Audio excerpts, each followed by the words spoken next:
Le plaisir est sans cesse renouvelé, mesdames et messieurs, de vous retrouver chaque mercredi pour WebPress. Aujourd'hui, je suis entouré de deux estimés confrères. Je suis avec Jean-Pierre Kayembe de la RTGA. Bonjour Jean-Pierre. Bonjour madame, bonjour à tous. Voilà, je crois que vous êtes rétabli, la santé ça va? Oui, convalescent ça, mais quand il s'agit de la RDC, on ne peut que répondre positivement. Voilà.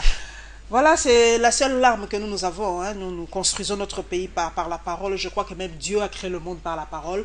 Donc nous avons une arme vraiment indestructible. Il ne faut pas en douter. Alors je suis avec Joël Cadet d'Impact News. Bonjour Joël. Je sais, concert. Très heureuse d'être toujours avec vous sur mon plateau. Aujourd'hui, nous allons parler de deux grands thèmes. Vraiment...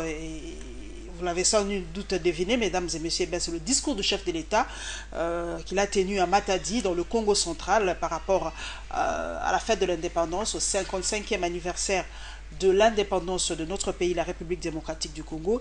Et nous allons parler aussi un peu de l'économie, nous allons parler de la nouvelle compagnie aérienne que nous avons, Congo Airways, et évidemment du satellite qu'on nous promet tout à l'heure par rapport à la RDC. Et bien, quel est l'impact d'avoir un satellite pour la RDC? Je crois qu'un journal de la place a parlé de ça. Alors, Jean-Pierre Kayembe, Joël Cadet, plusieurs journaux parus à Kinshasa ont parlé évidemment du discours du chef de l'État. Le modérateur nous dit Kabila appelle les Congolais à s'inscrire dans la voie pacifique. La relance titre la RDC est le bien le plus précieux au monde, selon Joseph Kabila. Et la référence nous dit Joseph Kabila pour le règlement pacifique de toute divergence politique. La prospérité nous dit carrément dialogue. Kabila met la croix sur la médiation internationale. Donc plusieurs angles par rapport à ces discours. Alors pour vous, Jean-Pierre Kayembe, parmi ces grands moments de discours, quel est le moment fort qui vous a le plus frappé par rapport? Qu'est-ce que vous avez retenu en fait de ce discours? Merci beaucoup pour la question. Au-delà d'être une simple tradition, c'est également une exigence constitutionnelle pour le chef de l'État qui doit se prononcer à la veille de grands moments, des moments historiques qui ont marqué l'histoire de notre nation. Ces discours du 29 juin étaient très attendus, d'autant plus que 30 juin diffusé le 29 juin et puis 30 juin, tout ça, okay. Très attendu, d'autant plus que depuis presque 3 semaines, le chef de l'État consultait la classe politique. On a vu au Palais de la Nation les forces sociopolitiques défiler, on a vu l'opposition, on a vu la majorité, on a vu la société civile, le patron de presse, et donc on attendait qu'il se prononce sur la tenue, oui ou non, du dialogue politique réclamé à corps et à cri par nos compatriotes de l'opposition, la classe politique, si vous voulez. Donc, la partie qui m'a le plus intéressé dans ces discours de presque 14 minutes, c'est d'abord quand Joseph Kabila rend hommage à nos forces de défense et sécurité. Il est un fait indéniable que la fête du 30 juin est en partie une façon pour nous d'honorer nos forces de défense et sécurité qui protègent, si vous voulez, l'intégrité de notre territoire. Mais aussi par rapport à l'actualité, où l'actualité oblige, le chef de l'État a en quelque sorte fixé l'opinion, levé l'équivoque par rapport à ce dialogue politique dont tous les médias aujourd'hui en parlent. Donc, je retiens de ces discours que le dialogue politique aura bel et bien lieu dans un avenir proche, qu'il sera composé de près de 40 personnes, d'après des sources contactées ce matin, qu'il pourra prendre au moins 2 semaines, et surtout qu'il n'y aura pas une médiation internationale. Voilà, pour vous, Joël Cadet, quel est le moment fort qui vous a marqué pendant ces discours du chef de l'État? Bon, ce que pouvait dire pouvait être imaginé et imaginable dans la mesure où nous sommes déjà habitués, depuis que le chef est au pouvoir, nous sommes déjà habitués à presque la même chose chaque jour et que nous pouvions attendre de ce discours parce qu'en soi, il n'y a aucune surprise pour vous? Non, pas du tout. Aucune révélation? Aucune révélation, aucune surprise, parce qu'on pouvait attendre au-delà de ce que le chef a prononcé, quel est le sort réservé. Il ne faudrait pas que dans ce pays, on soit toujours en train d'attendre que les opposants le bousculent, il y a des prisonniers d'opinion, des prisonniers politiques qui sont en prison. Les moments du 30 juin pouvaient être les moments les plus sûrs de réconcilier la population congolaise. Vous aurez aimé avec que le président offre sa grâce présidentielle à ses opposants. Donc ça veut dire que c'est le moment de la réconciliation. On est en train de prêcher la réconciliation.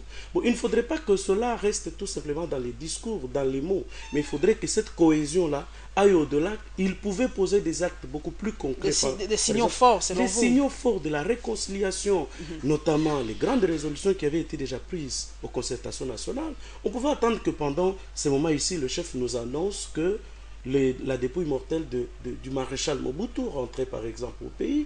Il y a des personnes qui se sont battues pour l'indépendance. C'est à ce moment-là qu'on pouvait attendre qu'on leur adresse pratiquement des hommages les plus mérités, parce que ces gens-là ne se sont pas battus pour rien. Il y a eu des gens qui sont morts pour notre indépendance, et que lorsque nous devrions célébrer le 55e anniversaire, ça veut dire c'est quelqu'un de mature. Nous qui sommes déjà au-delà de 40 ans, vous sentez la responsabilité sur vos enfants, sur ce que vous êtes en train de faire. Donc vous sentez cette responsabilité. À un moment donné, il fallait que nous nous posions la question. À 5 ans, qu'est-ce que nous avons fait? Qu'est-ce que nous pouvons faire? C'est un peu des réponses que j'attendais, que de rester dans le politique, uniquement dans le politique qui ne vise que les dialogues interprétés de plusieurs manières. Vous avez entendu mon confrère qui est bien branché, il a dit, il a déjà quelques petites pistes, 40 personnes. Il n'y aura pas de gouvernement de cohésion nationale à la fin, on des se médiations internationales. Or, en refusant la médiation internationale, là, on comprend que le pouvoir joue son jeu d'aller, de jouer pratiquement au report des élections législatives. Donc, les choses seront encore boutiquées dans le sens d'atteindre les objectifs qui ne sont pas révélés jusqu'à ce jour de ce Jean-Pierre Kayembe, c'est vrai qu'Étienne Tshisekedi est l'un des ténors, de leaders, en tout cas incontestable de notre pays, et pour le dialogue, mais il faut cette médiation étrangère. Mais pourquoi on ne veut pas entendre parler de la médiation étrangère? Et pourtant, selon les accords cadres d'Addis Abeba, il faut une médiation étrangère. Pourquoi on ne veut pas de la médiation étrangère? Pourtant, ce n'est pas la première fois qu'on a des médiateurs. On a bien eu à une époque Katumbi les Messire pour la médiation. C'est toujours bien d'avoir quelqu'un au milieu pour vous renvoyer. Oui, bonne question. Joël Kadé l'a dit en passant que lui qui est déjà au-delà de 40 ans, il sent la responsabilité de ses enfants et consorts. Mais la RDC a combien d'années? On a 55 ans d'indépendance, madame. À 55 ans d'âge, on ne peut pas toujours attendre que des problèmes que nous pouvons résoudre, des problèmes qui relèvent de notre vie domestique, soit résolu, ou qu'il y ait toujours une interférence étrangère. J'ai confiance à nos acteurs politiques. Je sais que aussi bien du côté de l'opposition que du côté de la majorité, nous avons des politiciens matures, nous avons des gens capables de se mettre autour d'une table, résoudre des problèmes déjà, et que on sait qu'il n'y a pas de crise comme telle, mais c'est juste des petits problèmes qu'il faut régler pour un atterrissage en douceur. Vous êtes sûr qu'il n'y a pas de crise, Jean-Pierre Kayembe, quand on voit déjà comme tel, oui, mais il y a quand même un peu de tension, il y a quand même un peu de problème par rapport au calendrier électoral. Oui, c'est lié à la vie, par exemple. C'est lié à la vie d'une nation. C'est normal que dans une société où vivent des gens qui n'ont pas forcément les mêmes points de vue, qu'on ait des divergences. C'est ce que j'appelle, moi, je qualifie ça de divergence d'opinion, de point de vue. On ne partage pas nécessairement les choses de la même façon. Mais il n'y a pas un autre endroit bien mieux indiqué pour régler nos différends que quand on est autour d'une table. Attendez, pour parler calendrier électoral, parler de ces nouveaux majeurs, enfin, nouveaux majeurs ou anciens mineurs devenus majeurs, qui doivent être enrôlés. Faut-il faire appel à l'allemand Martin Kobler? Non, je ne pense pas. Parce que nous parlons de nos élections. Ce sont nos élections à nous. Et j'estime que... Mais qui finance ces élections à vous? Vous savez qu'en 2011... Qui finance vous savez la grande partie? Vous savez qu'en 2011, le processus électoral a été financé à presque 90% par le gouvernement congolais. Je suis sûr que le gouvernement congolais est à mesure de financer ces élections. Ce ne sont pas les moyens qui nous manquent. Ce ne sont pas les moyens qui nous manquent. Jean-Pierre Kayembe, le Nigeria ne fait pas recours au financement international. Il n'y a pas les moyens qui nous manquent, mais les acteurs politiques nous jettent sur le visage qu'on n'a pas d'argent, il n'y a pas le moyen. Vous dites c'est pas les moyens qui nous manquent. Vous, en tant que fin limier, vous dites il n'y a pas les moyens qui nous manquent. Une autorité comme Léo Kenouadone qui nous dit selon le budget, on ne sait pas avoir, sortir 1 milliard, quelque chose pour organiser les élections. Où est la vérité dans tout ça? Y a-t-il argent pour organiser les élections dans ce pays ou il n'y a pas? Ma soeur, vous savez, Jean-Pierre Kayembe, c'est parmi les intelligences qui me séduisent dans ce pays. Et j'admire sa capacité de réflexion. Mais là où il faut noter certains éléments, c'est quoi? Est-ce que si nous avions besoin de résoudre seuls la crise qui a commencé depuis les élections du 28 novembre 2011, avions-nous besoin d'attendre à la fin presque du mandat pour les organiser? Avions-nous besoin, le chef seul, parce que le seul médiateur, le seul qui reste au-dessus de la mêlée, c'est le président de la République. Si à l'époque là, pendant que ça bardait, pendant que Tshisekedi était encerclé, s'il pouvait seul, parce que c'était la seule personne qui posait, en fait, qui réunissait tout autour de lui des personnes qui créaient des problèmes. Si à l'époque le chef pouvait une, deux, jusque sur la dizaine. Il a bien fait avec Jean-Pierre Bemba à l'époque. Il l'avait fait avec Jean-Pierre Bemba. S'il pouvait arriver chez lui, je crois, c'est là que l'on pouvait manifester notre maturité politique, que nous pouvons seuls résoudre nos problèmes. Et moi, je ne vois pas, dans la sagesse africaine, Tshisekedi refuser d'ouvrir la porte à son frère, à son fils, à son chef de l'État, au père de la nation, à son père de la nation. Je ne le voyais pas refuser. Je ne vois pas Kamere refuser de recevoir le chef de l'État. Parce que c'est tout ce que nous pouvions attendre. Mais qu'aujourd'hui, parce que les divergences se sont tellement établies que les deux ne peuvent pas s'asseoir. Les deux camps ne peuvent pas s'asseoir, se regarder en face. Aujourd'hui, on va prendre qui? C'est l'Église catholique, l'Église. Parce qu'aujourd'hui, tout le monde est fiché, même dans la presse ici. Il suffit que vous ayez un point de vue divergent de celui qui détient l'autre. On vous traite d'opposant, on vous traite de pro-pouvoir, et ainsi de suite. Donc personne n'est capable, n'est libre de dire qu'il n'est pas mêlé à telle ou telle autre chose. Nous pouvions attendre que la maturité dont mon confrère parle vienne du chef seul. Aujourd'hui, on pouvait attendre, par exemple, qu'il se lève, parce que nous parlons du 30 juin, qu'il se lève pour dire Ewanga dehors, et tous ceux qui sont condamnés dehors, ceux qui ont été condamnés, par exemple, pour Mosé Laurent Désiré, parce qu'il est le magistrat suprême, il a constitutionnellement, il est le commandant suprême. On pouvait attendre ça de lui. Ça n'attendrait pas, très cher confrère, que ça soit traité, même dans un dialogue de 40, 20 personnes, ça n'attendrait pas. Donc il y a des points forts qui peuvent être résolus par lui seul. Il a reçu les mémos. À partir de ces mémos-là, il pouvait déjà détecter ce que veulent. Il pouvait décortiquer et donner même les réponses attendues au lieu d'attendre qu'il y ait ce dialogue-là. Mes chers confrères, Joseph Kabila, le président de la République, nous a dit qu'il faut un règlement pacifique pour toutes les divergences politiques. Et pourtant, nous avons déjà notre Bible, en fait, la Constitution qui est là, qui nous donne les pistes, des solutions pour chaque problème, comment faire fonctionner la Constitution. Mais on a l'impression, et une grande opinion d'ailleurs des Africains le pense, que les Africains eux-mêmes ne respectent pas les propres textes qu'ils ont choisi, qui ne respectent pas l'écrit au fait. Alors revenons à l'oral, mettons-nous autour d'une table, dialoguons tout le temps quand il y a un problème, dialoguons et passons. C'est même par rapport aux élections. On sait qu'un mandat Jean-Pierre Kayembe, c'est 5 ans, une fois renouvelable. Pourquoi doit-on maintenant chercher encore des problèmes? Se mettre autour d'une table pour résoudre un problème dont la solution est déjà bien connue. Je pense que vous n'êtes pas en train de dire que dialoguer est anticonstitutionnel. Alors si vous ne le dites pas, moi, je crois que la Constitution elle-même encourage que les Congolais se mettent autour d'une table pour parler, régler leurs problèmes, parce que la Constitution, en fait, c'est un aperçu général de la vie de la nation. Aujourd'hui, l'opposition a toujours demandé que crier au respect de la Constitution. Mais c'est la même opposition qui vous dit qu'il faut postposer les élections locales, qui est contre, si vous voulez, l'organisation, la tenue des élections locales. Pourtant, ces élections sont constitutionnelles. L'opposition estime que la présidentielle est plus importante au local. Mais ça ne tient pas. Ça, c'est énervé aussi. C'est énerver l'esprit et la lettre de la Constitution. Mais comment rattraper ce retard de 2006 et de 2011? J'ai reçu un opposant dimanche sur mon plateau d'infosite. Il a carrément dit c'est impossible de rattraper les temps. C'est perdu. Ce qu'on n'a pas fait, eh bien c'est perdu. On passe à autre chose. Comment on va rattraper un retard de 2006 et de 2011? Qu'est-ce qu'on doit-on arrêter le temps aujourd'hui, Jean-Pierre Kayembe, Joël Cadet, pour organiser ces... C'est impossible. C'est passé. On passe à autre chose. Parce que les uns estiment que c'est impossible, les autres trouvent que c'est possible. C'est pourquoi il faut se mettre autour d'une table. Aujourd'hui, vous avez toujours, enfin, je ne fais pas l'apologie de la majorité, mais l'opposition a tendance à monter les enchères. Dans ce pays, l'opposition nous a habitués à prendre une position le matin, c'est régner le soir, engager notre front à midi avant de se prononcer autrement la nuit. Donc, cette opposition demandait le dialogue.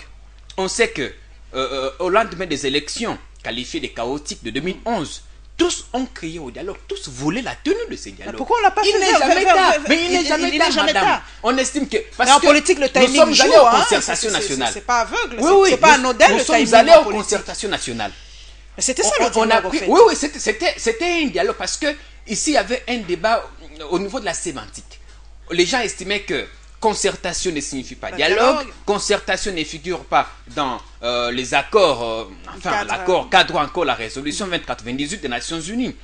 Et il y a eu d'autres problèmes qui se sont créés, si vous voulez, après les concertations nationales. Parce que aux concertations nationales, le calendrier électoral, il n'y avait pas un calendrier électoral. Aux concertations nationales, il n'y avait pas cette affaire d'enrôlement des nouveaux majeurs, il n'y avait pas...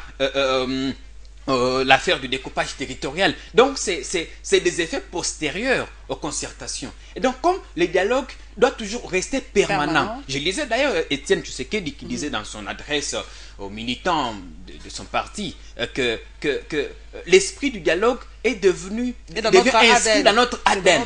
Donc, le dialogue entre Congolais ou dans une famille, il doit toujours rester permanent. Mais le problème, c'est quand on dit qu'on vous a écouté. Parce qu'en suivant Joseph Kabila le 30 juin, on se rend compte qu'il a été à l'écoute de ses opposants.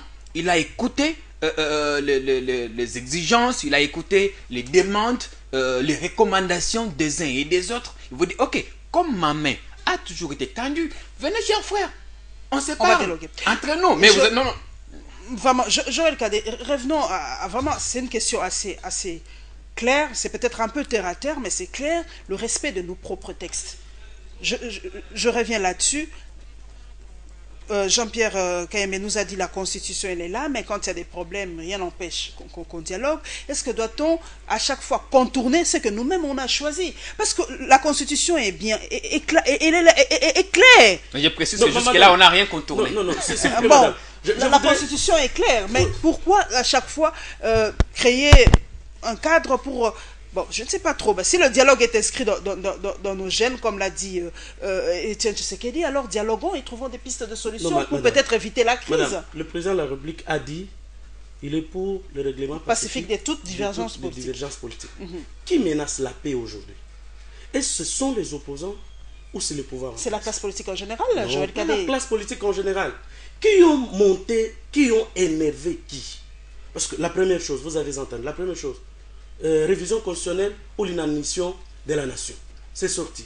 Mais ce n'était qu'un livre, ce n'était qu'un bouquin, une réflexion scientifique. Je vous en prie. Je vous ai laissé parler sans placer un seul mot. Aujourd'hui, il est établi noir sur blanc que le camp qui veut créer, parce que certainement c'est le camp qui a les armes. Nous n'avons plus des chefs de guerre aujourd'hui comme à l'époque Jean-Pierre Bemba qui avait sa propre milice. Aujourd'hui, on sent que ceux qui veulent qu'il y ait encore violence ou qu'il y ait divergence, c'est le camp au pouvoir. J'ai donné les cas. Joseph Kabila n'est pas pour la violence, il est pour le règlement pacifique. J'ai commencé par là. La première chose, vous avez entendu, la première chose, c'était la tendance à la révision constitutionnelle. Le PPRD s'était engagé pour la révision constitutionnelle. On en a raté, on propose une loi électorale. Il ne faudrait pas penser que les Congolais, on est encore en 1960, on pouvait comptabiliser un seul universitaire sur l'étendue de la République démocratique du Congo. Aujourd'hui, nous avons des milliers et des milliers d'universitaires et des milliers d'intelligents.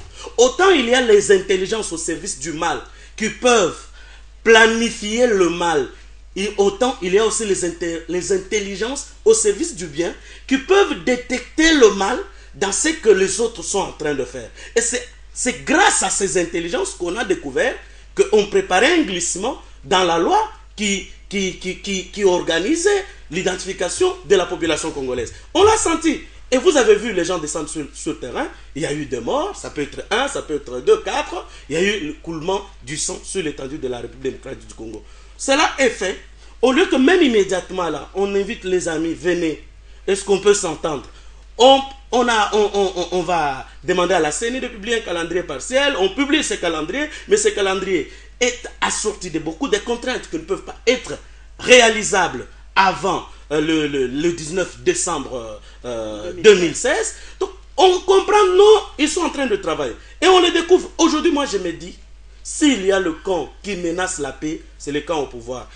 Et vous allez comprendre qu'on ne veut pas aborder le réel problème. Le réel problème, c'est le maintien de Joseph Kabila ou pas après 2016. C'est ça le réel problème. Et nous avons dit dans notre journal, nous sommes pour le dialogue, mais que ce dialogue-là aille même plus loin, à la révision de la Constitution, qu'on consacre dans notre Constitution, comme vous le dites, vous êtes en train pratiquement de le dire de la même manière que Nazem l'a dit dans notre journal, c'est-à-dire on consacre la démocratie consensuelle, que les gagnants puissent gérer avec les perdants. Alors, au lieu de prendre Musunga et de prendre Nemoyato, maintenant nous avons ouvert la brèche, on a co-géré ensemble. Et après, il y a concertation. Et on récupère, on débauche encore Luaka, on débauche Kambinga et consorts pour faire... Au départ, que ce soit consacré dans la Constitution, parce que nous sommes incapables de mettre en pratique nos propres constitutions, sur base de ce que nous avons déjà fait. Et lorsqu'on considère les massacres, le ceci, le cela, avec la menace qui peut sur nous de la CPI, il n'y a pas un seul chef de l'État qui acceptera de quitter le pouvoir debout. Tous aimeraient qu'il soit vous voyez Nkurunziza par exemple au Burundi. Vous avez vu de la manière dont le Burkinabé est parti. Vous avez vu la manière dont le Malien est parti. Donc nos chefs de l'État, tellement le pouvoir est succulent, on ne pense pas qu'on peut s'occuper de ses enfants, on peut faire la ferme après, on peut s'occuper des autres choses. On veut toujours qu'on soit bousculé pour quitter le pouvoir. Alors comme cela est consacré, déverrouillons la Constitution, enlevons le verrou qui est là, non, pour le nombre de mandats, que Joseph Kabila reste, parce que nous avons connu des chefs d'État qui ont quitté le pouvoir en organisant eux-mêmes les élections, comme au Nigeria, comme au Sénégal. Donc on peut laisser ça, parce qu'on sent la menace pour qu'il y ait coulement du sang, ça vient du camp au pouvoir. Et vous sentez cela dans l'arrogance, dans l'opulence, dans la manière dont on parle. Nous sommes des intellectuels, Jean-Pierre Kayembe, Joël Cadet. Nous devons réfléchir, faire des prospectives un peu pour notre pays, parce qu'on se rend compte que quand il s'agit des élections en Afrique, c'est toujours de problèmes. Et pourtant, on a l'impression aussi que l'histoire ne nous enseigne rien. On a eu un président qui a fait 32 ans au pouvoir, et même partout à un moment en Afrique. L'Afrique, en tout cas, vit par bon. Hein. On a eu un moment les indépendances, le colonialisme, les indépendances, et puis on a eu le monopartisme à un moment avec la dictature, et puis les conférences nationales, et puis le multipartisme, et puis les élections. L'Afrique progresse par bon. Mais nous sommes des intelligences. Est-ce que vous êtes sûr, Jean-Pierre Kayembe, que si on déverrouillait le nombre de mandats pour le chef de l'État, est-ce que ça ne va pas calmer la tension? Puisque quand on dit on a l'impression que quand on dit 10 ans, c'est beaucoup, mais 10 ans, c'est rien. Et puis ça vient. Déverrouillons les mandats, qu'un président fasse 50 ans, tant mieux. S'il organise bien son travail, tant mieux qu'il fasse 50 ans, 30 ans. Mais alors... Je crois que même dans la jungle... Alors, pourquoi on ne respecte pas le 2 mandats, point final? Bon, en Afrique en général, je ne cite rien, je ne cible pas. Particulièrement de notre pays qui est concerné en premier. Je crois que c'est l'Afrique en général à l'ordre du jour. En général. Ici au Congo démocratique, ici on ne parle pas du mandat présidentiel. Pourquoi on ausculte comme a dit Joël Cadet, c'est ça en fait l'initiative du PPRD, la révision constitutionnelle, c'est une démarche tout à fait légale, une démarche constitutionnelle. Il est permis à un groupe de Congolais, s'ils réunissent le nombre de signatures demandées, de déposer par exemple une pétition pour solliciter une quelconque révision constitutionnelle. C'est ça aussi la démocratie que Joël Cadet devrait comprendre. C'est aussi une façon de faire la vie politique de manière démocratique. Et quand il parle de cette révision ou encore de la tentative enfin, mais c'est basé toujours sur les procès d'intention. Les supputations toujours. Supputation parce que, à mon avis, je crois qu'aujourd'hui, on va dialoguer pour parler des élections. Parler de ces nouveaux majeurs, parler du financement. On ne parlera pas du deuxième mandat de Kabila parce que, enfin, c'est un vieux débat, d'autant plus que lui-même ne nous a jamais dit qu'il a l'intention de se représenter, de briguer un troisième mandat. Au nom de quoi ou au nom de quel principe démocratique doit-on lui faire ces grands procès d'intention? Vous trouvez que ça ne tient pas la route? Donc, on juge les mensonges au pied du mur. il faut attendre le moment venu. Si M. Kabila s'est prononcé comme Nkurunziza l'a fait publiquement, comme Kagame qui demande à ses partisans de lui prouver la nécessité de réviser, si vous voulez, la Constitution. Donc, on ne peut pas rester à ce niveau de procès d'intention. C'est ce qui tue même l'opposition. L'opposition de ses bases n'a pas d'éléments crédibles, n'a pas de preuves. Aujourd'hui, tangible pour démontrer que le camp au pouvoir est en train de... C'est normal que la majorité se batte pour conserver le plus longtemps possible le pouvoir, mais pas nécessairement avec Joseph Kabila, encore qui n'a jamais dit qu'il va se présenter.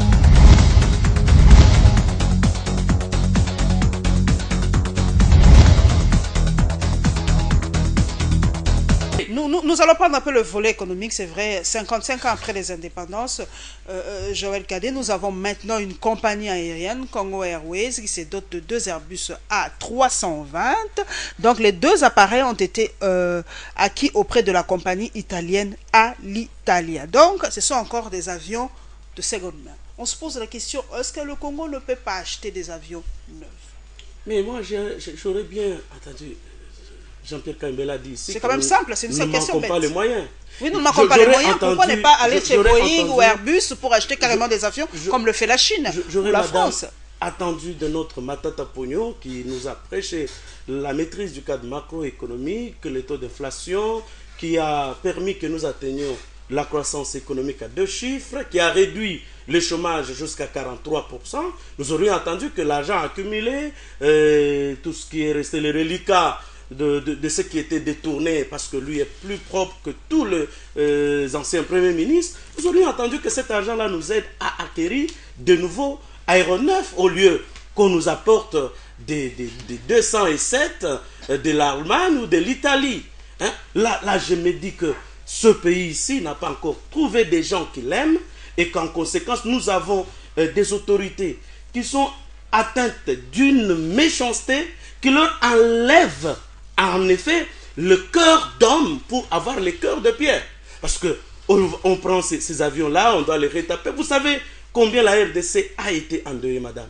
Il n'y a pas, c'est peut-être le début de cette année ici que nous n'avons pas encore connu un crash le plus important. Mais toutes les années passées, il y a au moins un Airbus, un Boeing qui s'écroule. Et tous ces Boeing-là, on pouvait reprocher à Ewabora, on pouvait reprocher aux compagnies aériennes privées d'acquérir des anciens aéronefs, mais il ne manque pas de moyens au gouvernement avec toute la propagande que Matata fait sur la croissance économique, sur l'argent, les réserves que nous avons dans notre banque. On ne pouvait pas manquer de l'argent aujourd'hui là pour organiser, pour acheter de nouveaux aéronefs. Et surtout que c'est une compagnie qui va produire, ça ne sera pas, on ne va pas transporter les gens gratuitement. Voilà. Comment est-ce qu'on ne peut pas respecter le peuple congolais? Selon la dépêche de Brazzaville, ces appareils datent de 2007-2008, les appareils depuis qu'on a 10 ans, acquis, donc ça fait des appareils qui datent de 10 ans. Ça va desservir 8 villes en République démocratique du Congo. Donc c'est pas encore pour aller vers l'Europe, comme vous connaissez les lois, comment la loi et les normes en Europe sont strictes par rapport à leur espace aérien. Je ne pense pas que Congo Airways foulera, en tout cas, le sol belge ou français. Il va encore desservir le sol congolais. Mais je reviens là-dessus. On dirait qu'on est vraiment là pour n'avoir que du talk. C'était la même chose. Les appareils des trains, des locomotives qui sont presque en panne. Et bon, peut-être Transco, Transco peut-être c'est neuf. Bon, on doit encore vérifier. Mais pour Congo Airways, on l'attendait. Hein. On l'attendait vraiment comme un nouveau-né. On en a tellement parlé de Congo Airways.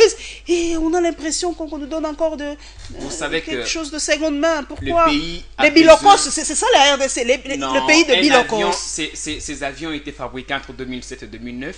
Et un avion peut être opérationnel jusqu'au-delà. Pourquoi ne pas acheter à Boeing ou à Airbus? Pourquoi ne pas acheter des avions neufs? Ces appareils sont en très bon état d'après un article que je lisais ce matin. Mais je voudrais vous expliquer une chose, madame. Vous oubliez parfois les conditions ou les climats économiques au pays. Aujourd'hui, quand il y a coulage de recettes, quand nous sommes analysés pour financer les élections. Quand il y a coulage de recettes, plus de 10 milliards de dollars. Il peut coûter dans les 5 millions de dollars. Ça nous manque? Avec le coulage mais nous avons d'autres priorités aujourd'hui. En fait, qu'est-ce qu'on veut? Oui, nous avons une des priorités qui est donc l'organisation des élections.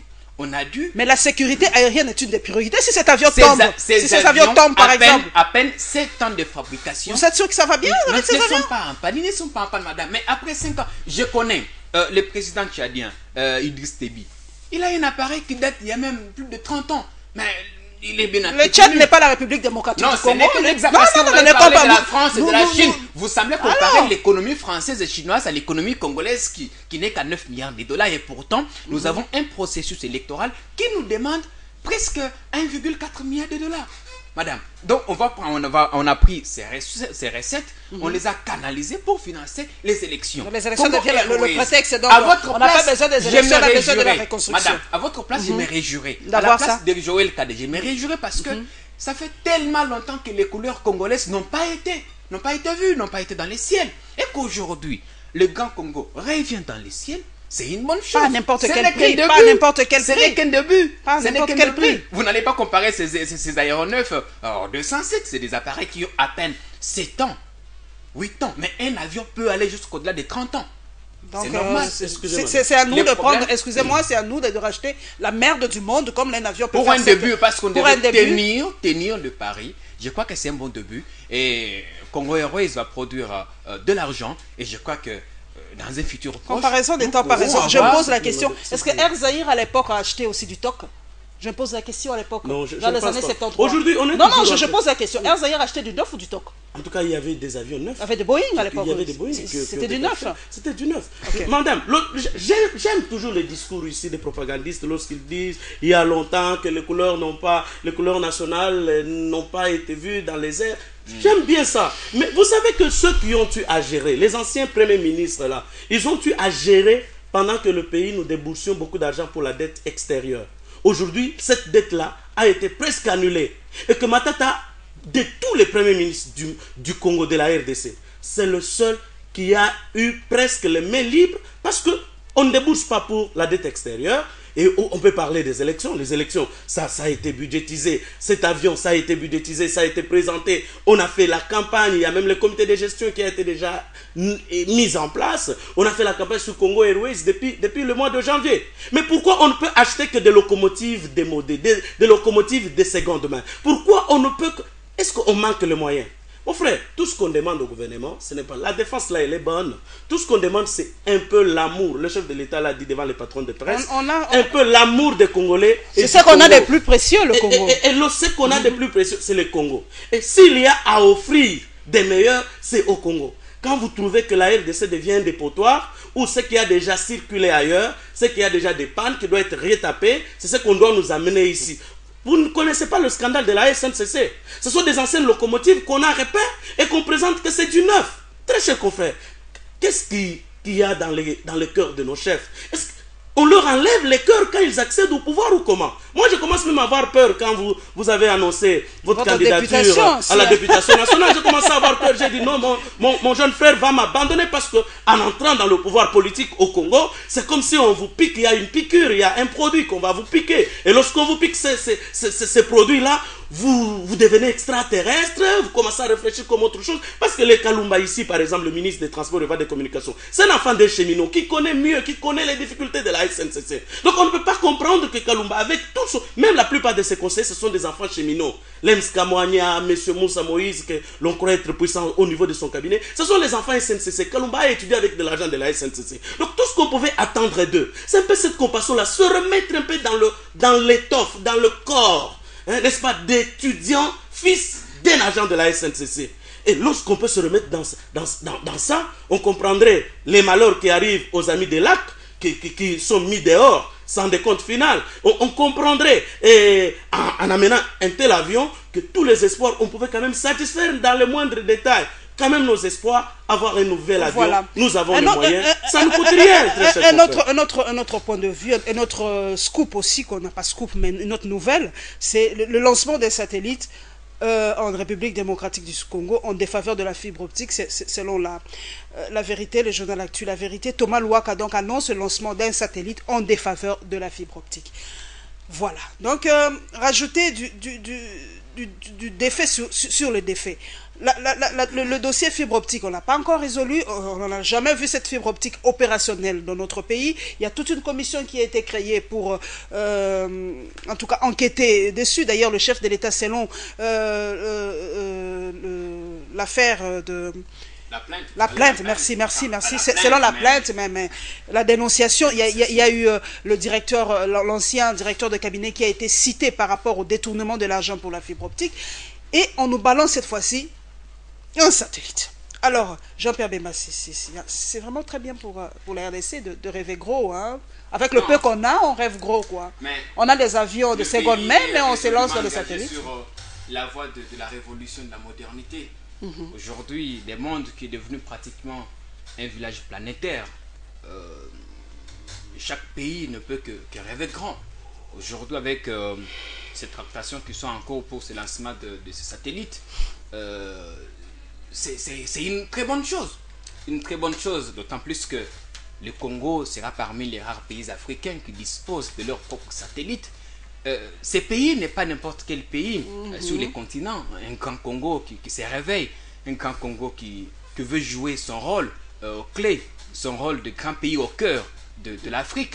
Et donc, je crois que comparer ça à la fibre optique, qui est opérationnelle, mais pas à la même proportion qu'on s'y attendait, serait peut-être une erreur.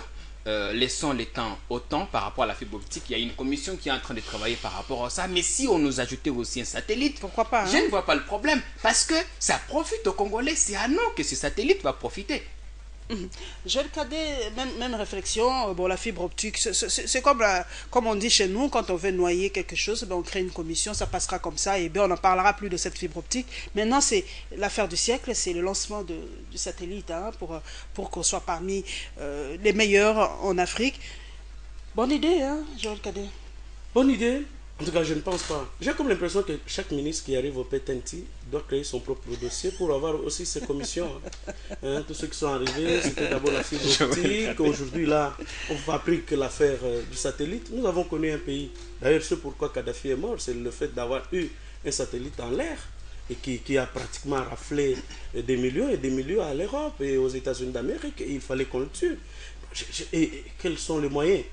On peut en avoir, je crois, c'est avec nos amis chinois. Mais vous c'est en partenariat avec les Chinois ou avec les Coréens? Non, avec les Chinois. Mais vous connaissez la configuration internationale actuelle. Et il n'y a plus de guerre, il n'y a plus de bipolarité.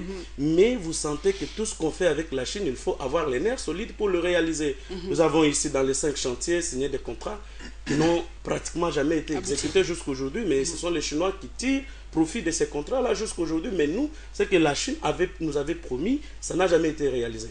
Je félicite Thomas Louaka qui a trouvé aussi son moyen d'avoir de l'argent comme les autres en ont eu à leur tour en ce qui concerne la fibre optique. Mais quel est l'impact de...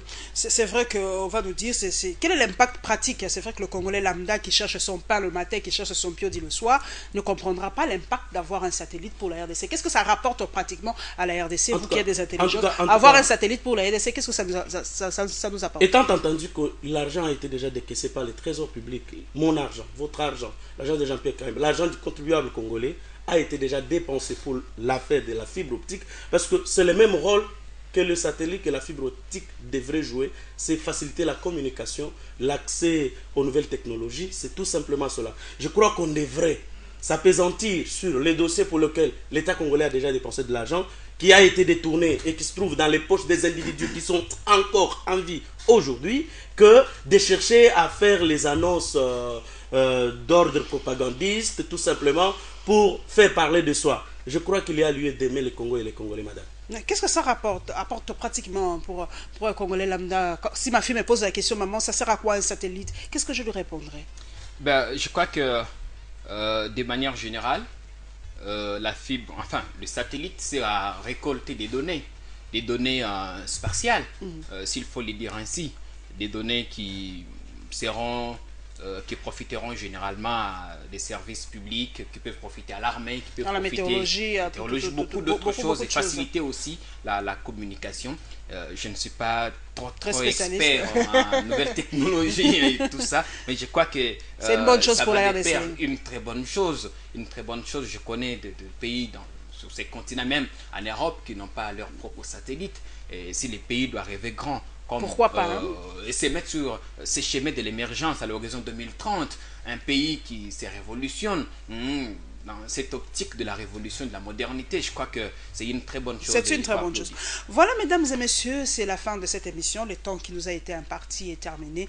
Je suis toujours, en tout cas, très stimulé quand je présente cette émission. Comme vous savez, ce sont les intelligences. Alors, du choc des idées jaillit la lumière, comme on dit. Donc, merci à Jean-Pierre Kayembe de la RTGA d'avoir accepté de débattre avec nous. Merci à Joël Cadet d'Impact News, qui, je crois que d'ailleurs, dans sa une, a parlé de... J'ai vu Impact News ici, voilà. Sur Jean Bamanis à la porte de sortie. Oh là là, Jean Bamanis, en tout cas, a l'épée de Damoclès sur sa tête. Je crois qu'il y a déjà une motion de défiance qui plane sur sa tête. Merci à Agile Chibambe qui a réalisé cette émission et à Maïlo Bumba à la régie. Vraiment, merci à tous mes followers sur les réseaux sociaux. L'émission va continuer sur ma page Facebook WebPress et nous nous retrouvons avec le même plaisir, sinon pas plus, le mercredi prochain. Inch'Allah.